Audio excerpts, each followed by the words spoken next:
If you're thinking of buying a reef tank but it looks too complicated, or you want to do an upgrade but think it might be too high maintenance, then I can tell you now, you are not alone. In this video, I'm going to share with you a few changes that I made that meant I could spend less time doing tank maintenance and more time enjoying the tank, which is what this is all about, right?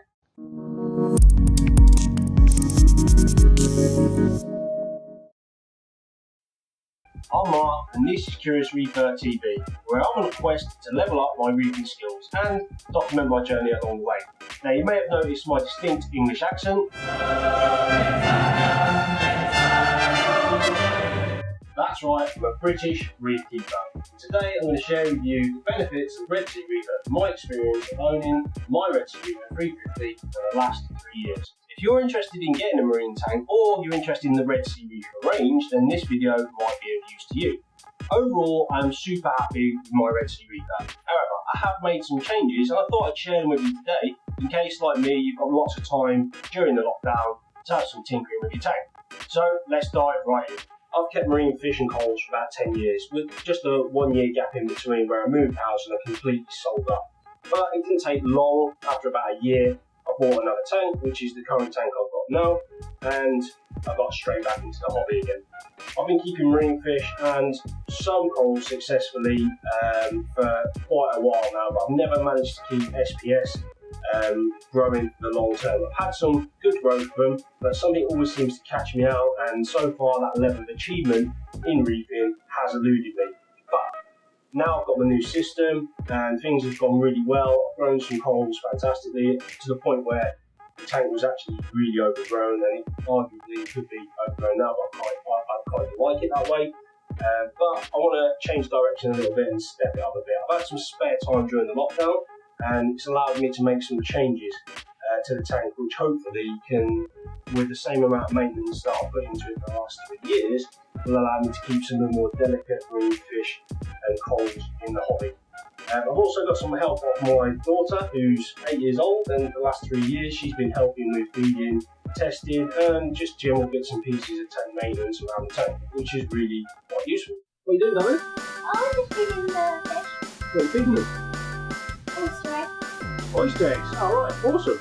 My aspirations are to take the lessons I've learned, mistakes I've made over the last 10 years, and create a relatively low maintenance mixed reef tank with some of the SPS corals and LPS corals, and to long term grow those out. I've made some changes to my tank which I'm going to share with you today, which have made my reef journey simpler and easier, so I can spend more time enjoying my tank and less time on maintenance. I've also got a few plans for the future, one that I know I'm going to do and one which I haven't decided just yet.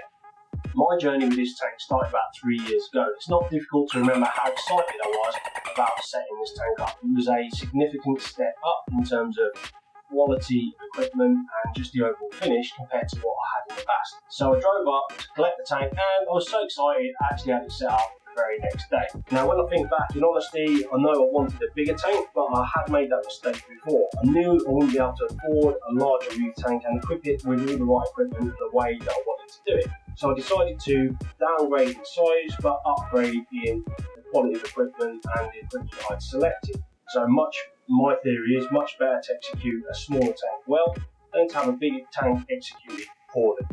And because I did go smaller than my last tank, which was a 5x2x2, I had some spare cash and I made a few upgrades, and this is what they were. I am going to be creating more videos like this one, so if you do like it, please do like, comment and subscribe to the channel, and don't forget to hit the bell for future notifications of when I release my next videos. Okay, first up is door alignment. So, when I did get my tank back home, one of the first things I noticed was the doors didn't line up. And what I mean by that is rather than the doors sitting level underneath the glass of the tank, they were slightly wonky. Now, there are screws on the hinges you can adjust. I'm sure there's some really good DIYers out there that would be able to sort this out. But I tried, I looked online, I followed the directions, I screwed that screw and this screw, and what I found was either the doors were wonky and they closed, or the doors were levelled, so I managed to get them straight, which is how you want it to look aesthetically pleasing, but then the doors would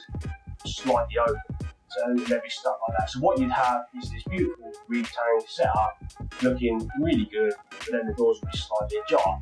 And I know, searching online, it's not difficult to see that other people have had this problem as well. Now, I understand there are people out there that have bigger problems in life. Hold the door!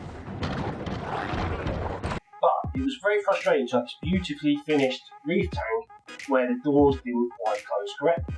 So I had a look online, I couldn't really find much. So I took a closer look at the tank and I saw that they have removable soft close mechanisms. So this is one of the soft close mechanisms, and it works simply when the door comes against it, pushes the door out, so you press against the door and it lets the door open. And what I found is there's a standard size. So what I did, I don't know if you can see this one, but I'll do a close up of it if not. What I did is I found the same size door closing mechanism, but this one had magnets on. And I attached a little bit of metal onto the door, so now it works exactly the same. You push against the door and it opens the door, but this time when you close the door, a magnet held against a piece of metal on the door, and it kept the door shut. So that allowed me to level my door well, and also keep them shut with a magnet, which I was well chuffed with. It was an easy fix, cost about £5. Really easy job, really easy win, and I was well chuffed with that one. Now I know this is a problem other Red Sea Reefer owners have an issue with, because since I've done it, someone else asked me to show them, and I've uploaded my first ever video on YouTube, which was absolutely awful, 7 seconds long, with no commentary, no sound. It was just simply recording of me opening and closing the door. But since then, over 1,000 people have watched that video, believe it or not, and it just shows that there's people out there looking for a need. So if you've got a Red Sea Reefer and you can't get the doors lined up like me, which you can't, you basically are voice skills with screws, not a problem, go and buy yourself one of these soft door closing mechanisms with a magnet, and that'll sort you out straight away. Okay, upgrade number 2. So, as you don't know the Red Sea Reefer's range, they come with a built-in auto top-up tank, which is built into the sump, which is really good for space saving. But as soon as I put my tank together and I set the auto top-up tank on top of the tank, I looked at it and I thought, are you serious right now? That is really small. And I did persist with it for a little bit, but after a while, the filling up the RO tank every 2 days or whatever it was back then just wasn't sustainable for me and my lifestyle in the future. Even though I got a little bit of hard help. Did I? Awesome. I mean, there's no getting away from it. I mean, every time I looked at it, I just thought, what's so tiny? That tank's just not big enough. So what I did was, similar to what I did with one of my other tanks, was I connected, there's already a gravity feed built into the tank, which is really useful, and I connected that to a 60-litre container, which gave me about 2 weeks of auto top up. So much better to fill up, once every 2 weeks, then once every 2 or 3 days. Better for the tank, better for stability. Some of the problems I had was things like, I'd miss that the auto top would run out, and I'd wake up in the morning and be bubbles blowing through the tank, which is not good for the livestock in the tank. So by making that change, it meant that I was able to only top up the auto top up once every 2 weeks, so much better. Next up was a refugium. So I knew from the start what I wanted to do with this tank. So keeping down the low maintenance route, didn't want to use phosphate prover, because it's just one more thing that you have to go buy, one more thing that you have to change over when you change the reactor. It's messy and you can get forgotten.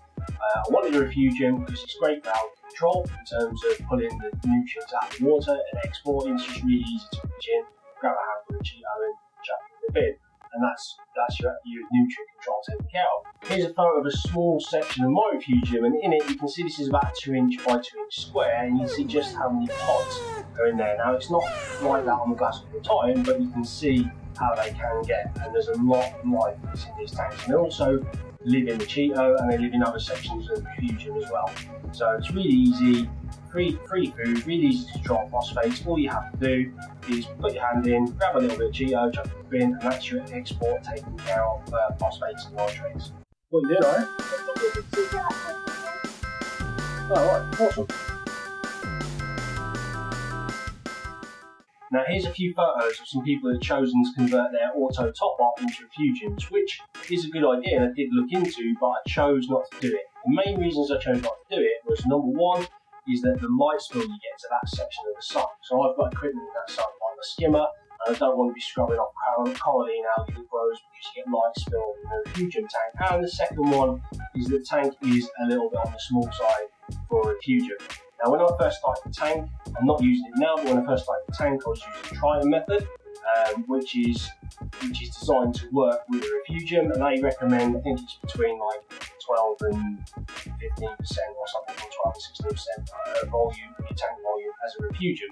Mine sits at about 50 litres, which I think is about 14% of the tank volume, which is a much better size for this tank. So for those of you that are a little bit more experienced with Red Sea Reefer range, you would have already spotted in the photo earlier of the tank that I put in place. I did this straight away before I even put water into the tank. Here's a photo so you can see. Now this Refugium is one of the best upgrades I've made to this tank. It's a little bit more tricky than some of the others, but it's well worth the effort in my opinion. The benefits that you get from it far outweigh the negatives of putting a little bit of effort and buying a bit of equipment to go with it. And the best bit, all you need to do to control your phosphates is reach in, grab a bit of Cheeto, chuck it in the bin, and actually done for nitrates and phosphates control. I really struggle to get any nitrates and phosphates into the system, and I believe it's because of how efficient that Refugium is. Okay, last up is the gate valve swap out. So this is an upgrade that I'm definitely going to do. I've already decided I'm going to do it, I've just not got round to doing it. My motivation's not quite high enough to start doing pipe work, sealing off pipes and stuff like that just yet. There is no doubt in my mind that I'm going to do this upgrade, and here's why. Over time, things become more important to you. And as you get more success in reef keeping, things change. One of the things that's more important to me going forward is to have a silent reef tank. But it's going to cost a lot of money, I'm going to have to change a lot of equipment, but this is the first step in that direction. Now, the gate valve itself, it's inconsistent, so you can have a silent tank for 2 or 3 days, and then all of a sudden you get this gurgling noise. And it's not the end of the world, but when you're sat in the office doing work, it can feel like it's being really, really noisy. And after a while, that gurgling noise that you get, it does get on your nerves, and after a while you get to a point where you're just like, shut up, it's so annoying! So that's where I'm at the minute, and there's plenty of other reef keepers that have already done the same thing. If you do a quick search online, you can see how many people have already made this change. And it is just a simple swap out, it's not difficult to do. Some of the valves can be a bit pricey for what you're getting, but they are good quality, and you get that silent tank when you do put them in. There's no water noise coming down from the whip, and it is as simple as just taking out the old diaphragm and installing the gate valve. Here's an example of that tank that's already had that done. So that's all the upgrades I've made so far. I'm thinking about making in the future. I have got something that I'm stewing over in my mind, but I'm not sure which direction to go in yet. So I've got a couple of options, and I've just got to work out what is the best thing for me to do. So when I first got the tank, I did have a Clarisea 5000 in the tank, which is a roller filter, which means you don't have to keep changing the sops, because it takes all the mist food particles out of the tank and gives you clear water. But I didn't like it. I found it too much hassle to change the roller, which made me really lazy, but just realistically I wasn't going to do it, so I ended up selling that. What that meant was I cut out the sops. So the Red Sea Reefers come with a built-in sock bracket. I cut that out, which now means I have quite a large space in my tank. And what I've got to decide is where I'm going to go from here. So my options are in my head. What I want to do is, do I leave it as it is and just leave everything nice and simple and keep it as it is, it's working, it's not broken, don't fix it? Or do I want to go a bit bigger and try something different? So the two options that I can see there is, one, I can get another roller filter, so I can have that polished water effect and an extra level of filtration in the tank, but it just means maybe I need a bigger one, something like the X-Filter 1.7, which has a bigger and wider fleece roll on it, which means you don't have to change it as often. So I get the benefit of that polished water without the maintenance of having to change it as much as I did before. Or it's time for an overhaul! Do I take that section, and something I've always wanted is a little frag tank. I enjoy the process of fragging corals, as they grow out and they get bigger, and do I take a specific section of that sump and do that? Now this would be a bit of a bigger job because I'd have to remove a baffle from the sump, which is not such a big issue because I've cut silicone baffles out before, so that's not such a big deal. But the problem for me comes after that. So what happens whenever you make a change to the reef tank? Nothing really ever goes to plan. It takes a couple, 2 or 3 months to find all the negative effects that or the problems that you have by implementing the new thing or the change. And it's just whether I want to go through the pain of that 2 or 3 month period of putting something in, thinking it's going to work, and then having to change it again because it didn't quite work out the way I thought it would. And that's definitely happened to me before. So just being realistic, I know that's how it would go.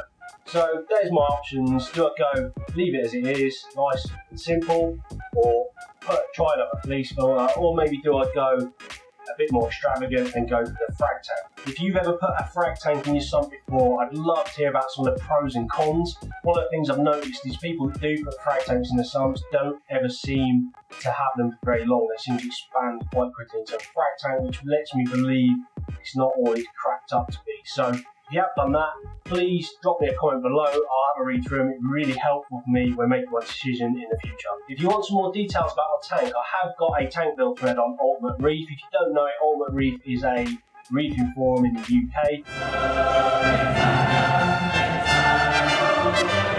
It's a really good resource for information. It's something I've used for a long time now. It has got my tank build on there with 10,000 word article listing all the things and more details than I've talked about today. So if you do want more information, please do go and check that out. If you type in Mark's Lucky Triton Modified 350, then in Google that'll pop up and you'll be able to see my tank build thread. And Ultimate Reef is packed full of information and it's full of useful people who are really experienced, and it's helped me build my reefer knowledge as well. So do go and check that out.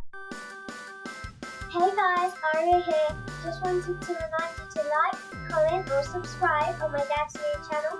You may not have noticed yet, but he hasn't got any subscribers, so it's really sad. Hey Aria, what are you doing? Oh, I'm just looking at the tank. Oh, awesome.